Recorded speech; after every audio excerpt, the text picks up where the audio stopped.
মস্কোর ঘটনার পর কেটে গিয়েছে বহু ঘন্টা। আতঙ্ক এখনও কাটেনি। রুশ সংবাদ মাধ্যম সূত্রে খবর, মস্কোর কনসার্ট হলে হামলার জন্য ৫ লক্ষ রুবেল অর্থাৎ $৫,৪০০ দেওয়ার প্রতিশ্রুতি দেওয়া হয়েছিল। এমনটাই দাবি করেছে ধৃতদের একজন। অন্যদিকে এই ঘটনার পর শোক জ্ঞাপনে নেমেছে জনসাধারণ। ভয়াবহ হামলা, আতঙ্কের মেঘ ভাসছে মস্কোর আকাশে।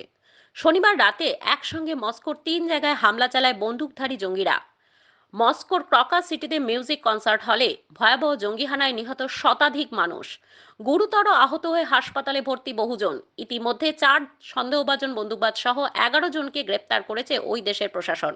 ধৃতদের একজন নাকি দাবি করেছে মস্কোর কনসার্ট হলে হামলার জন্য ৫ লক্ষ রুবেল অর্থাৎ $৫,৪০০ দেওয়ার প্রতিশ্রুতি দেওয়া হয়েছিল তাকে। রুশ সংবাদ মাধ্যম সূত্রে এমনটাই খবর। গতকাল হত্যাকাণ্ডের কয়েক ঘন্টা পরেই ভিডিও প্রকাশ্যে এসেছে। এতেই স্পষ্ট এই হামলার নেপথ্যে রয়েছে ইসলামিক স্টেট জঙ্গি সংগঠন। হামলাকারীদের এলোপাতাড়ি গুলি চালাতে দেখা গিয়েছে। বোমা বিস্ফোরণের ফলে অডিটোরিয়ামের ছাদে আগুন লেগে চারিদিক ধোঁয়ায় ভরে যায়। প্রায় 15 থেকে 20 মিনিট চলে হামলা।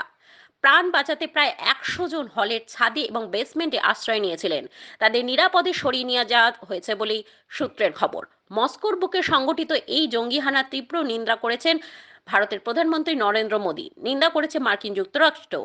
ইউক্রেনের বিরুদ্ধে হামলায় জড়িত থাকার অভিযোগ তোলেন রুশ প্রেসিডেন্ট পুতিন। কিন্তু আন্তর্জাতিক মহল সূত্রে খবর, এই হামলার সঙ্গে কোনো সম্পর্ক নেই ইউক্রেনের। এই ভয়াবহ হামলা গোটা বিশ্ববাসীর মনে আতঙ্কের জন্ম নিয়েছে। লোকসভা ভোটের মুখে ভারতের ভূমিতে আমরা নিরাপদ তো?